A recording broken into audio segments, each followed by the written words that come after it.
Welcome everybody to another exclusive Everyday Celebrity Media News presentation.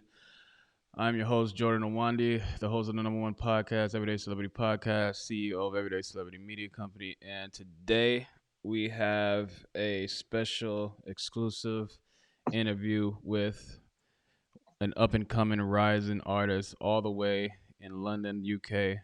He goes by the name of Joe Blimey. And let's bring Joe on the show right now. And here he is. Greetings. Yo. Greetings. How you doing, Jordan? Good to see you. Welcome to the Good show. afternoon, good evening. Thank you. Now, that for an entrance. Love it. Tell the people your stage name. What do you go by? What do you like to be called? So my stage name is Joe Blimey. Joe Blimey. I got the name. We used to put on parties. So very quickly, we used to put on blues parties, house parties. And one day we were trying to set up this blues party. We were getting all prepared for it. So we changed the locks on the property and everything else. And we were all set back in the day when you were able to use the old council properties to hold the parties, the old council empty properties. Just as we were about to set up, so we had all the DJs, the decks are turned up. Just as we were about to go into the property to set up, there was a massive notice on the front door that the council had left to say that, and they'd mentioned our names specifically, that we weren't having a party here. Anyway, my partner at the time, Loxley, has gone, oh, blimey, Joe Blimey. And that's how I got the name. Okay. Now, where are you originally from? I'm Ghanaian. So my parents are from Ghana. West Africa. We originate from Ghana in West Africa. Okay. Did you grow up there or were you just born there? No, I wasn't even born there. I think the first time I went to Ghana was to bury my mum, roughly about 20 years ago. So imagine I hadn't even been back to Ghana, never been back to the motherland. And what an eye-opener it was when I actually did get back there. I was born in London in the UK. So born in a place called Finsbury Park. Actually, I was born at Muswell Hill Maternity, but grew up in Finsbury Park and then moved to an area called Wood Green. And then moved over to Tottenham in North London. Most people would have heard of Tottenham, I think. Okay. Yeah. You said when you went back to Ghana, you were amazed by, what were you amazed by? Like the poverty or what?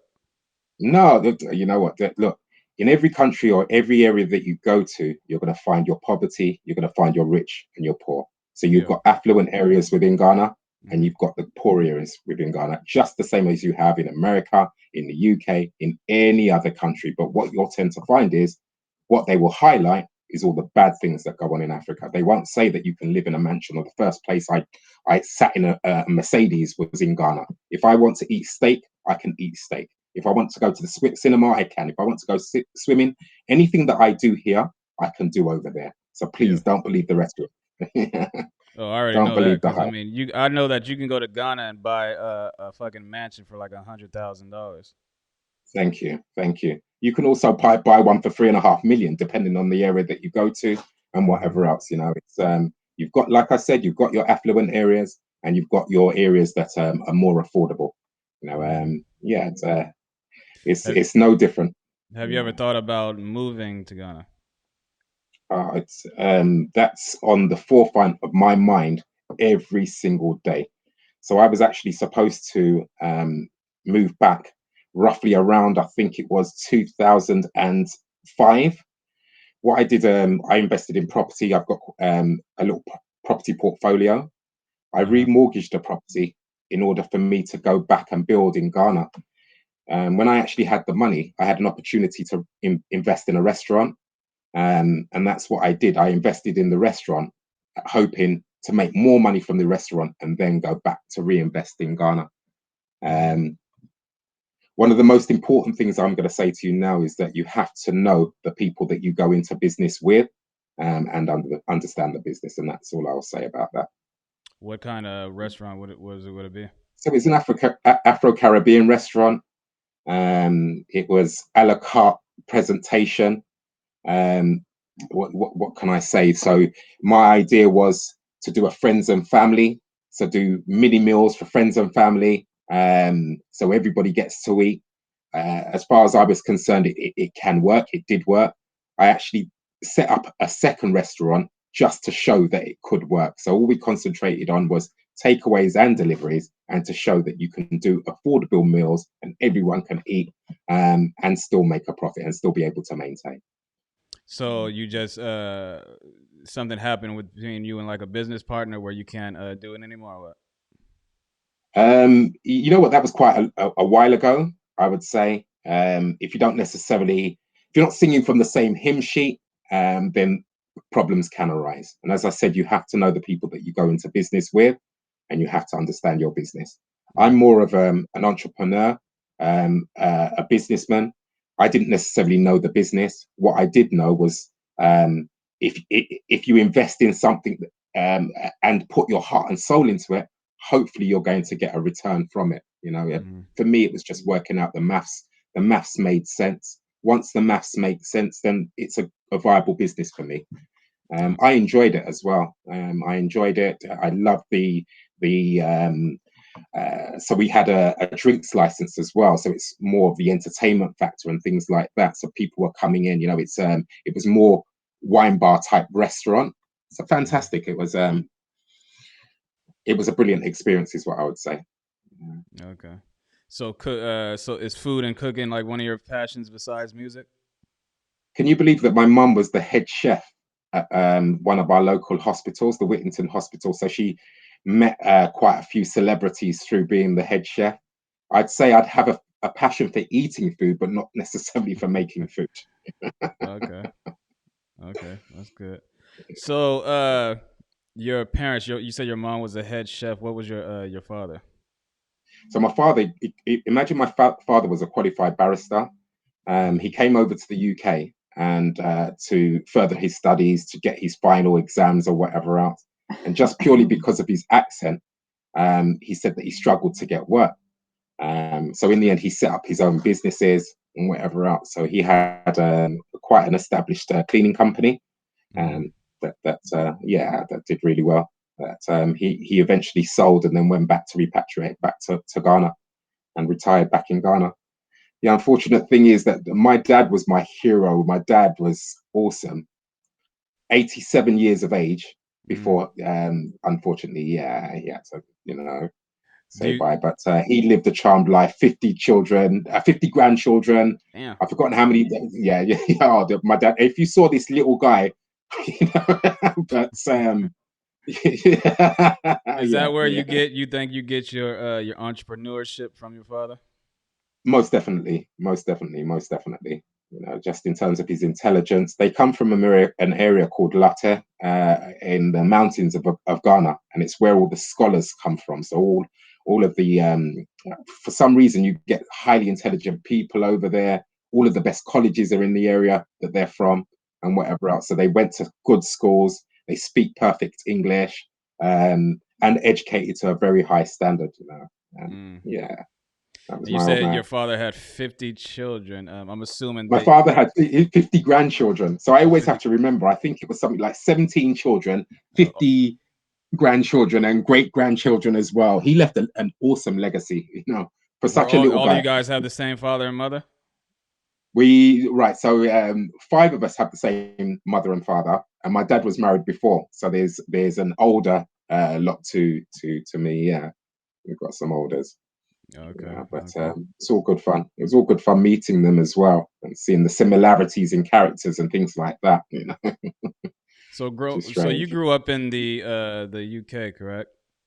Yes, I did. Yeah, Where yeah. exactly? So I grew up in Hall Green was the main stomping ground. From the age of around 14, I moved to an area called Tottenham, right around the corner from a football ground called Tottenham Football Ground. Mm. Um, yeah, I loved growing up there. It was our calling. We felt at home there. It was nice. Mm. Yeah. I had So a fantastic upbringing. No qualms at all. No chips on my shoulder. Nothing at all. My mum and dad were beautiful. We went everywhere with them. I had a brilliant upbringing. was this like a small town or like a city? Nah, it's London. It's actually in Oh, London. it's It's a place London. called Tottenham. Yeah, Oh, Tottenham in London. Yeah. okay, okay. So You've never growing heard up of in London, Tottenham you no, I in never heard of America? Top. I mean, I've been to London before. I So love, I Broadwater fucking love Farm. London. Huh? What'd you say? Broadwater Farm. No, never heard of. Wow. Okay. What is that? Okay. Broadwater Farm put Tottenham on the map because that was where one of the riots happened, and unfortunately, a policeman was killed Mm, at that time. PC Blake Block. So it's quite. If you Google PC Blake Block, then a whole um, article, loads of information will come up on exactly what happened around that time. Unfortunately. okay. So, you know how America is. You know, like America is a bunch of racists and shit. And is Yes. is England's no London different. is London England's no different. so different?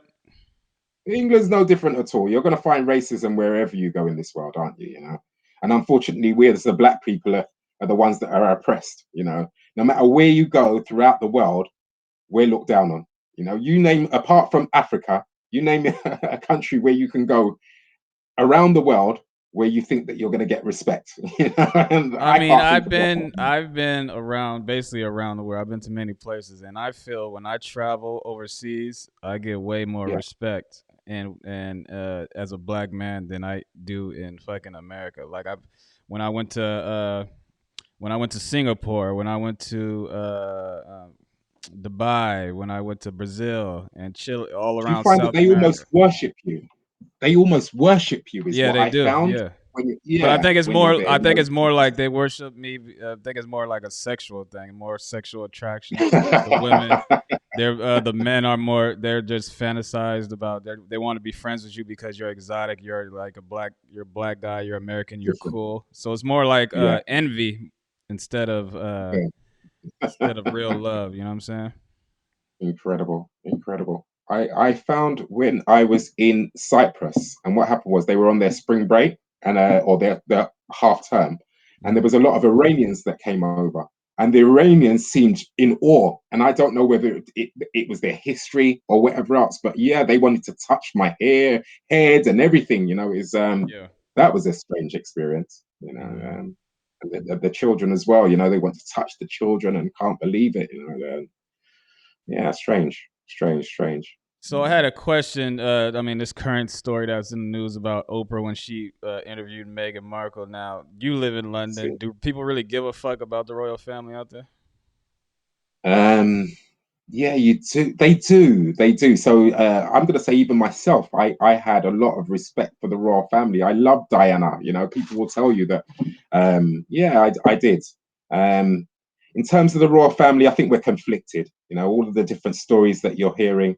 Now, who are these people? Are they apparently they're not even supposed to be the real royal family? There's so many different stories and elements around it, or whatever else. You know, so I love the idea of a royal family. You know, Mm, we come from royalty too, so you yeah. know, yeah.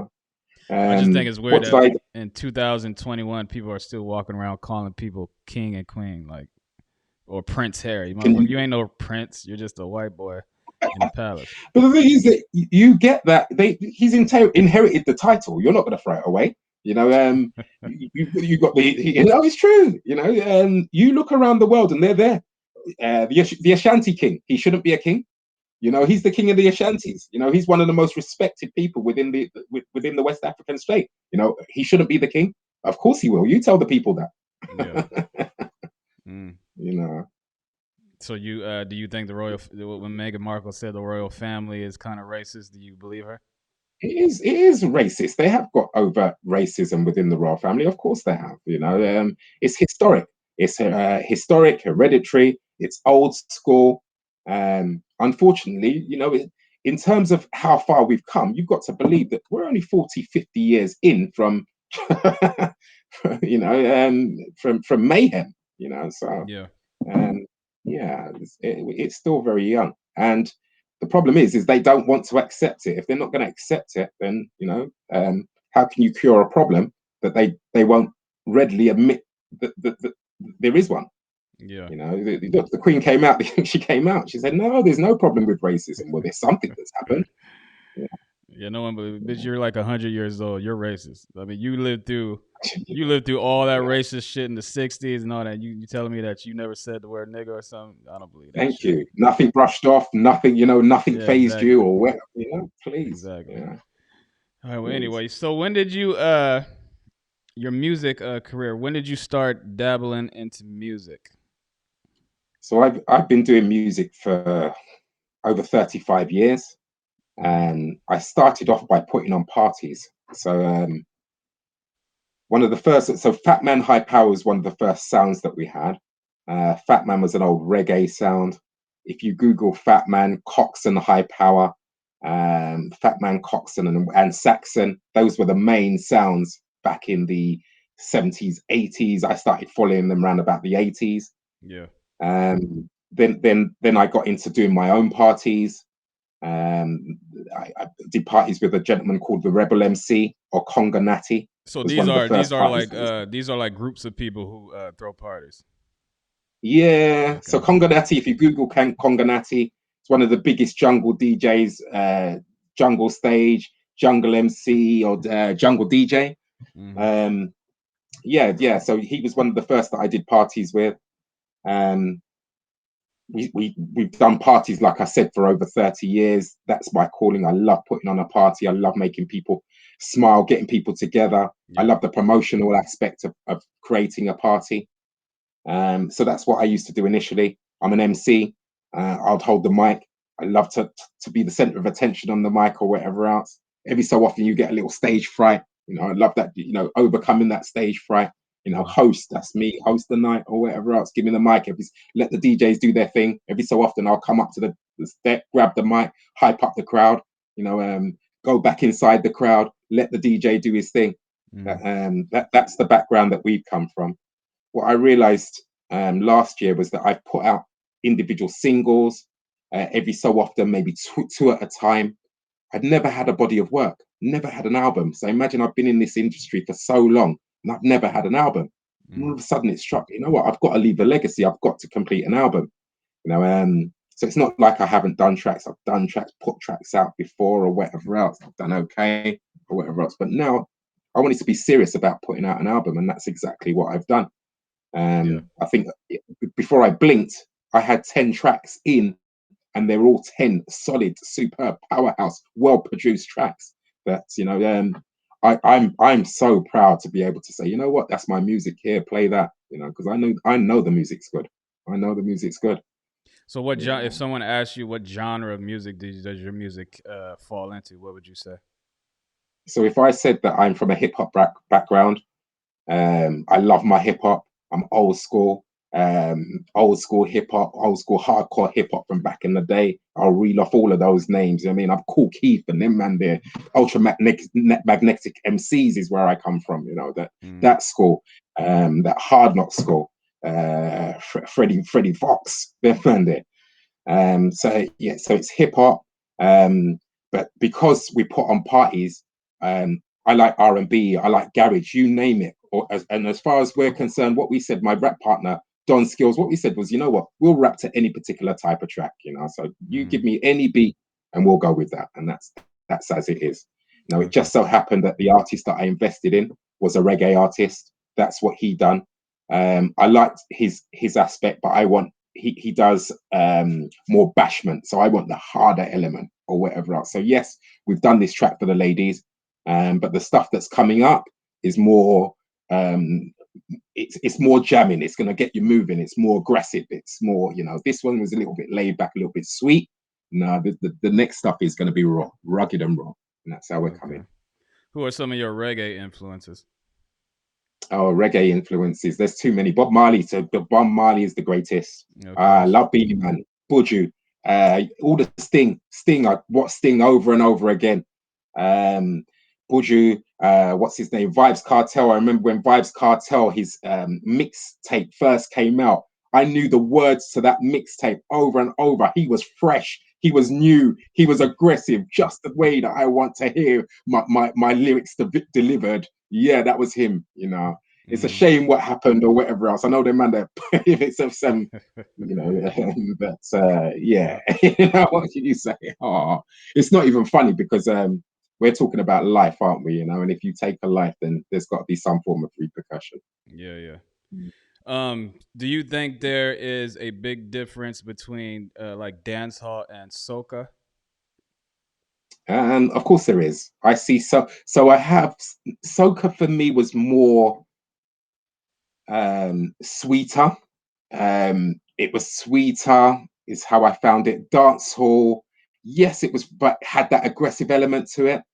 Um, there's a difference in the sound, and the area that you'll go for is obviously with the soca. It's mainly Barbados or mainly Trinidad, the smaller islands, whereas the dance hall is mainly Jamaica. The Jamaicans want to listen to it, even though it is across the board. But you'll find that the smaller islands would more stick to their type of music as a first, but Mm-hmm. not to say that they wouldn't appreciate dance hall at the same time. No, I think London is like one of the my favorite places when it comes to like singers and music because like a bunch of my favorite singers come from London, like Adele, Amy Nice, Winehouse, nice. Oh, bless her soul. God Duffy. bless her. Yeah. Uh, I mean See, Ed Sheeran. I think he's from London, isn't he? he's So from. Well, I know he's from England. I'm not sure yeah, if he's from. His accent, is it a London accent? I know he I bust have in no London, idea. didn't he? But what Yeah, I'm I should saying know is more about Ed there's Sheeran. a great, and especially London has a real big underground hip hop scene.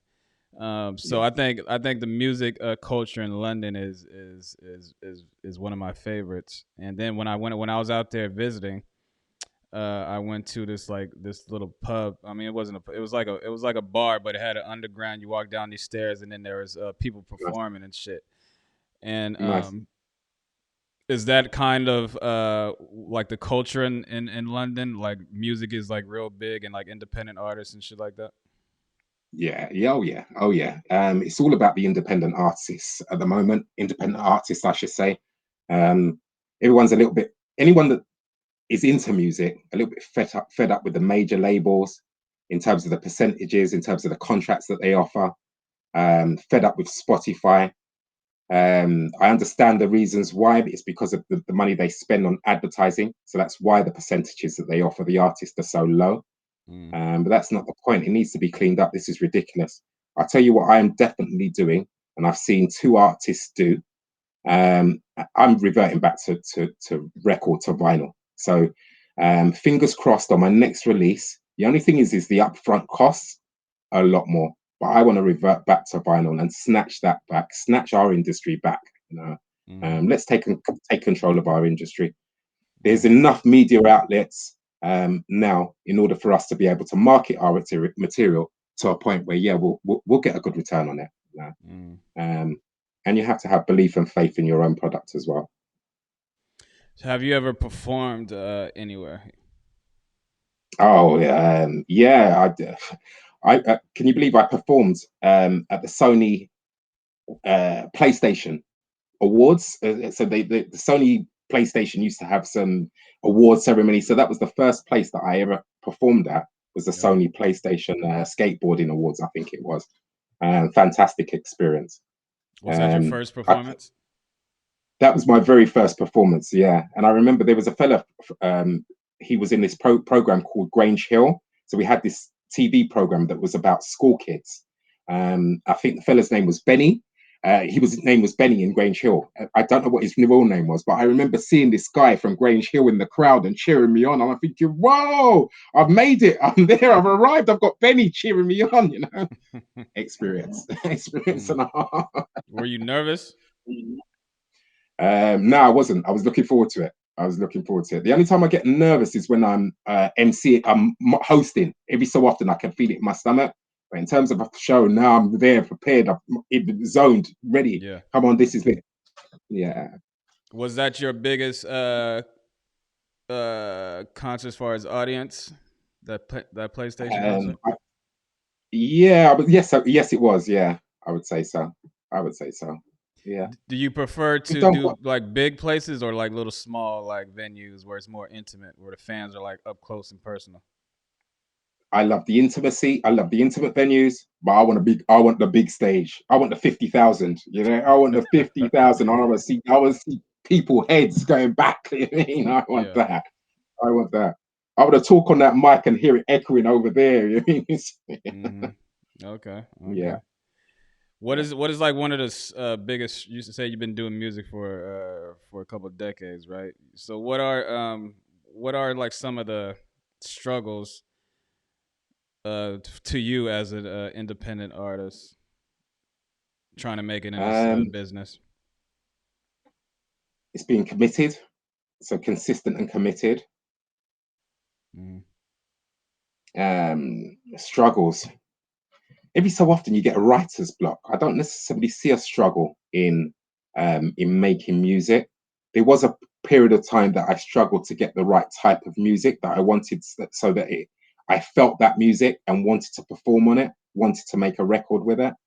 Um, I haven't got that problem anymore, and it just seems like it's beautiful, a beautiful opening. There's so many places where you can download music from, listen to music before you actually take it on, buy music for anything from £5 to £20. You've got a ready-made track.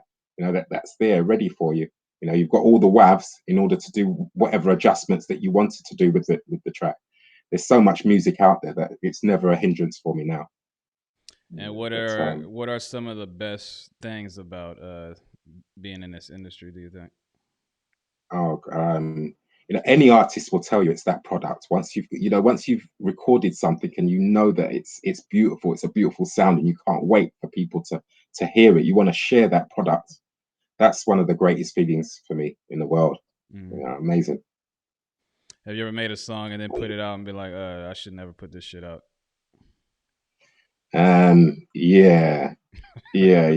It's still out there. I'm not even going to tell you. People will still look for it or whatever else, and it's only for, it doesn't necessarily put me or women in a good light, and Yeah. that's it.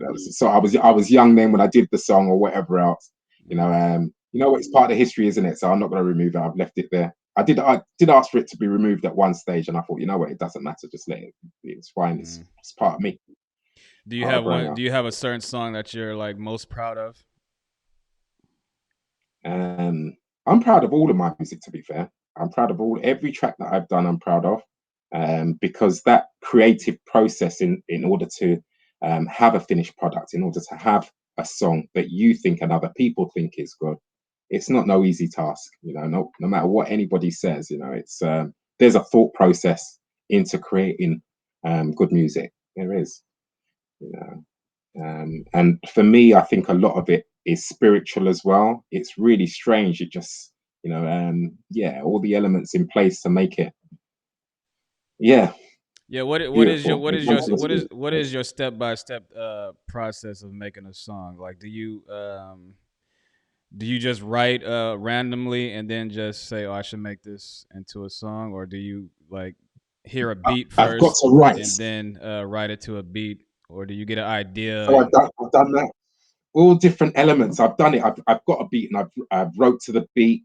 At the moment, um, well, I'm writing a new one at the moment. I've got two tracks that I'm writing at the moment, and I'm just going through the process of how I do it. So I started off on a beat. I've got a melody. I've got the pattern or whatever else. So now I'm just following the pattern to make it into a song. You know, Mm-hmm. um, yeah. I started it about a week and a half ago, 2 weeks ago, and then I went back to it today. I've been on a long drive, and once I was there, I had to wait around for a couple of hours. So just looking back at it, I'm thinking, yeah, you know what, this is going to be a wicked song. This is going to be nice. Mm-hmm. So I've probably done about I normally do about 16 bars. I'm up to about 8 on that one, which is it's good. You're part way there, and it's over the hill and the home straight. To Yeah. to finish Do off you the have track. a certain producer that you work with on a regular basis? So we were working with the operation. They're called the operation. You've got a guy called Barney, and another guy called Matt. So they were our main producers for several years. Um, I wanted the sound. I wanted to be inspired. I needed to hear something else. So at that point, I always was working with other producers, but now it was strictly about finding a music that I was going to enjoy. So I love their music. That that's our roots, that's our history. We'll always go back. We always, but I needed to hear something a little bit different. Mm. Yeah, and that's what I set out to do, and I found it, and yeah, it's I've got a few. So again, I don't just work with one producer. I've got 3 or 4 different producers that I'm working with at the moment. Okay. Yeah. Do you think like in today's climate that musicians and artists are obligated to talk about like social issues in their work? Not necessarily. It's personal choice. I don't think anybody's obligated to do anything. Mm. Why speak about a subject that you haven't necessarily got that knowledge or in depth? If you've got knowledge about it, then yeah, sing your tale. But no, not necessarily. If you're talking about black issues, then I think that it's nice if you did have a say. It's nice if you have got something to say. You know, um, but I understand when somebody just wants to concentrate on the music purely because they may not be confident enough to speak well enough about the black issues, and so that they come over really well. And that's what you'll find. So 9 times out of 10, if an artist doesn't necessarily want to broach that subject, it's because he doesn't think that he's going to give it that justice in order for him to speak about it, or that Yeah. that credence to speak about it. Yeah. Yeah. I mean, I totally agree. I mean, Charles Barkley said it best. He's not trying to be a role model. I know you heard that quote before a long time ago. you know.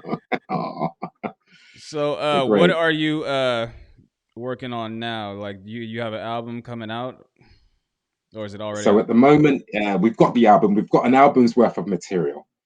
Um, the process that because I'm an independent artist, I think I've done a course, a degree in music business, but that was over 20 years ago. I'm just getting back into the industry now, and it's all changed for me. So the last time I actually released music, it was on vinyl, it was records. I'm Yeah. going to record shops door to door and selling my vinyl, whereas now the industry is totally different. So one, I've got to understand it. I've got to learn that industry. Mm. Yeah, so that yeah, it's learning the industry. Sorry, I've forgotten what the question was, and I was getting to the question. Your album. Do you have an album? What are you working on now, basically? Right. So yeah. So that's what. Right. So at the moment, I've got an album's worth of material, but we're releasing singles. So every 3 months, we release a single. Um, I'm putting out a couple of fillers in between, so that we'll call them mixtapes Mm-hmm. in between each individual single, just to build up our catalog. There is a catalog just to build up our catalog of music. I think because we're independent artists, affordability. I want to release slowly, build up the following if I can that way. Um, just trying to be a little bit more sensible as opposed to putting out a whole album. You know, you've got to market that album. At the moment, the marketing campaign that I've got works really well for individual singles. Will it work as well for an album?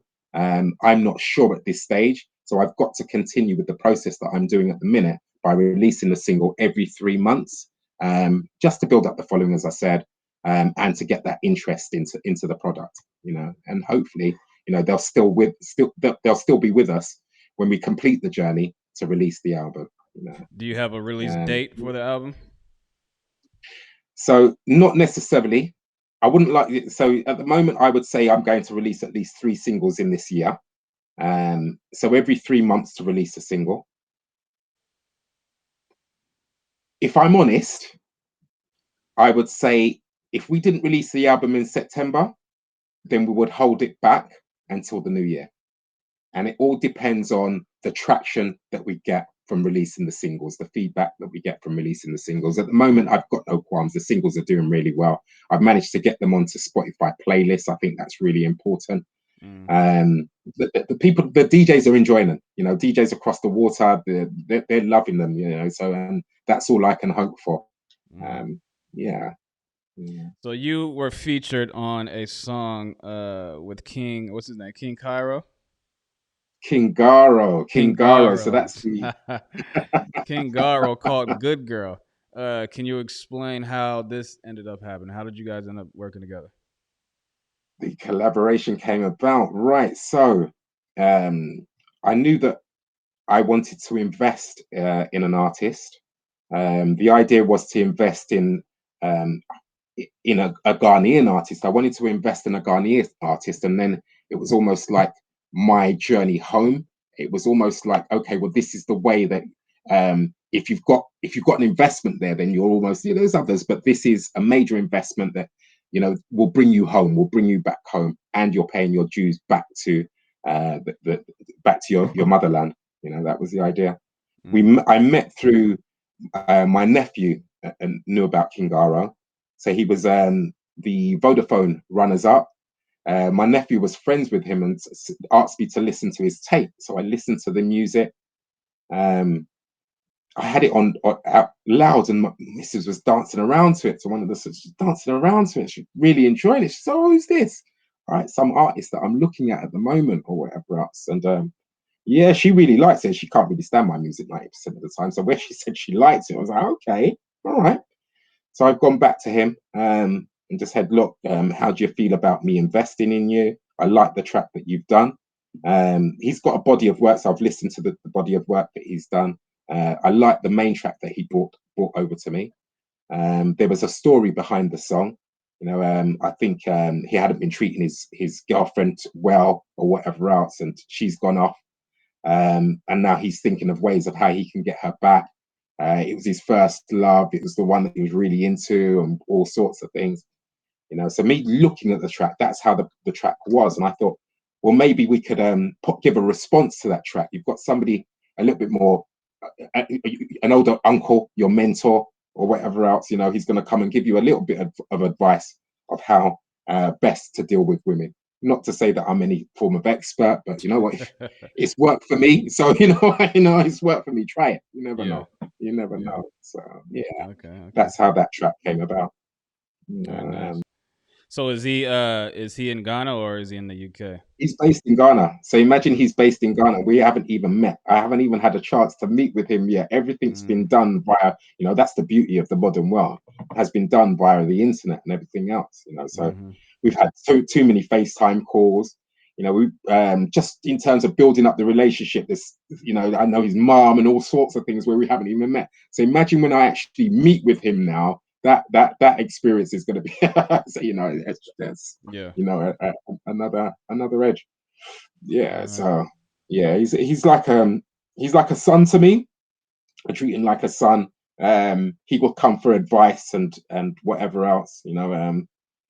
It's a good relationship. I shouldn't say, I should let him say, but unfortunately he lost his dad as well.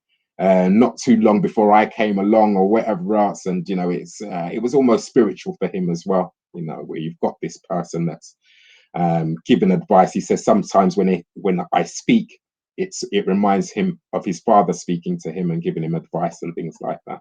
Yeah. Mm, dope. He's a good boy. Eric, his name is a good boy.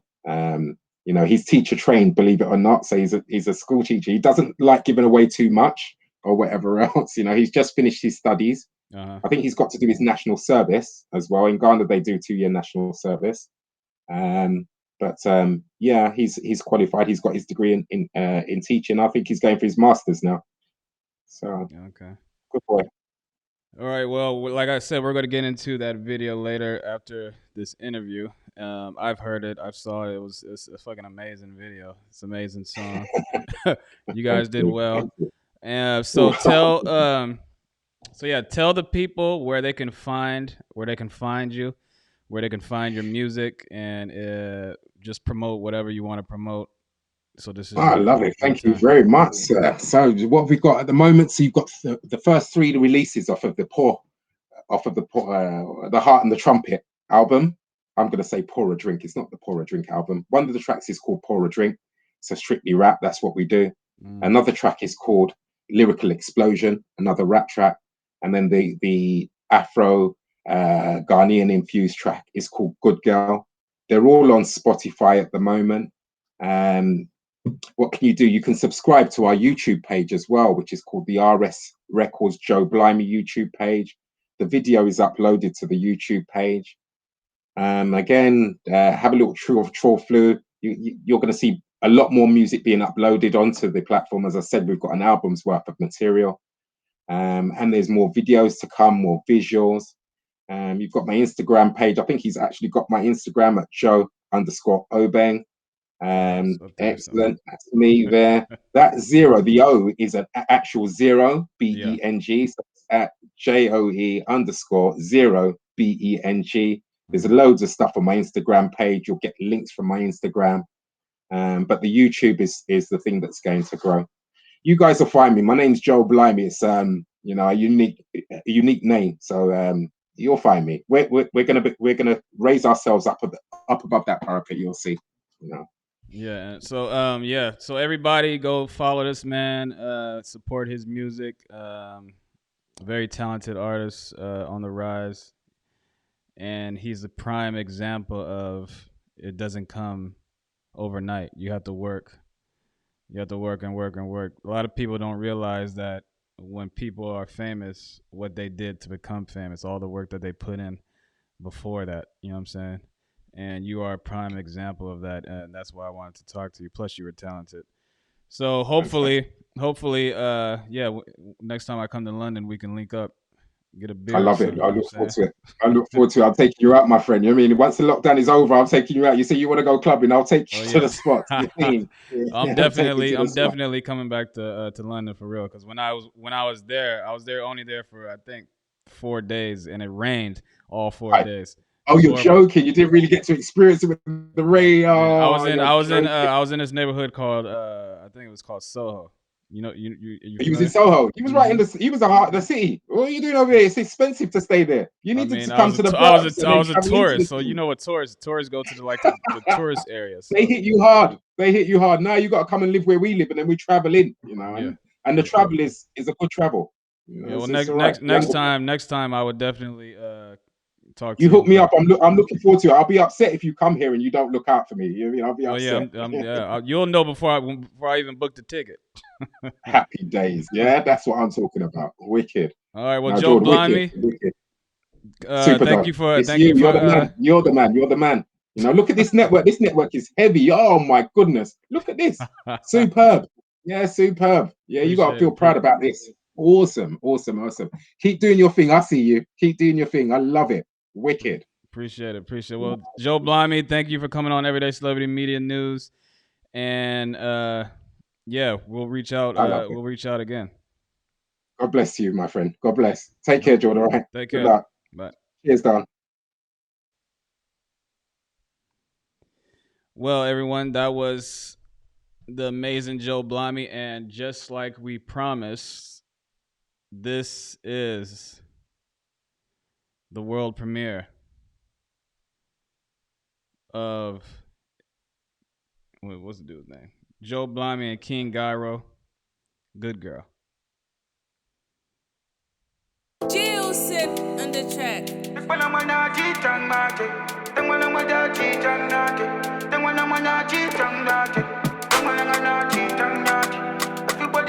A King Gyro boy I get now. Massive on them I get now. Knock it on. So many brains in my head, but I know if you think I go die. Oh. Why you dey dribble me anytime, baby girl? Why you be Ronaldo?